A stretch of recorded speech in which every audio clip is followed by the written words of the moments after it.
तर हा आहे आज Indian express.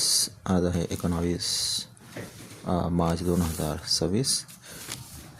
Open AI Anthropic are hiring chemical weapons expert. याच्यामध्ये असं सांगितलेलं आहे की AI आपण आत्तापर्यंत असं म्हणत होतो की AI हा फक्त की आपल्याला साध्या कामातला क्लरिकल काम किंवा काही आर्टिकल्स तयार करणे, नॉवेल तयार करणे याच्यासाठी वापरू शकतो.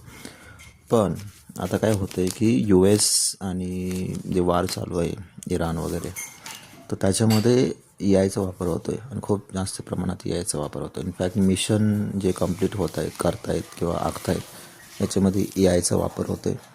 तर याच्यामध्ये एन्थ्रोपिक US जे मिलिटरी आहे तर ती एन्थ्रोपिकची सर्व्हिस वापरते आणि त्याच्यावर ते मिशन वगैरे डिसाईड करते. आता हे काय करतायत, ओपन AI एन्थ्रोपिक हे जे कंपन्या आहेत AIच्या, तर ते एक्सपर्ट हायर करतात की त्यांना असं कळायला म्हणजे मिसयूज नाही झाला पाहिजे. यांचं असं म्हणणं आहे की मिलिटरीमध्ये यूज नाही झालं पाहिजे, ह्युमॅनिटीच्या विरोधात यूज नाही झालं पाहिजे. त्याच्यासाठी ते हे जे एक्सपर्ट आहेत, म्हणजे ते केमिकलमध्ये असतील किंवा विपन्समध्ये असतील, त्यांना ते रिक्रूट करतात, हायर करत आहेत. आणि ॲक्च्युली क्लॅशेस झालं होतं एन्थ्रोपिक आणि याचं US गव्हर्नमेंटचं मागच. US गव्हर्नमेंट म्हणत होतं आम्ही यूज करणार आहे आमच्या मिलिटरी ऑपरेशनसाठी, आणि एन्थ्रोपिकचं असं म्हणणं होतं त्याचा मिसयूज सर्व्हिलियन्स वगैरे नाही झाला पाहिजे. त्याचं एक ॲक्च्युली लिगल बॅटल USमध्ये चालू आहे.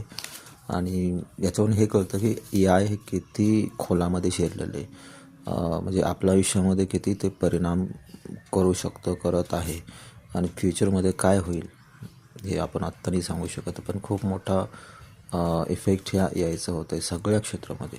शिक्षण क्षेत्र, बँकिंग क्षेत्र, इंजिनिअरिंग घ्या, एन्व्हायरमेंट घ्या, टेक्नॉलॉजी घ्या, किंवा हे मिलिटरीचं घ्या, कशामध्येही AI आहे.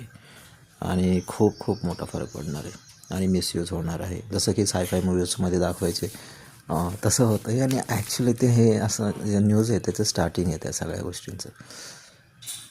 So this is interesting news.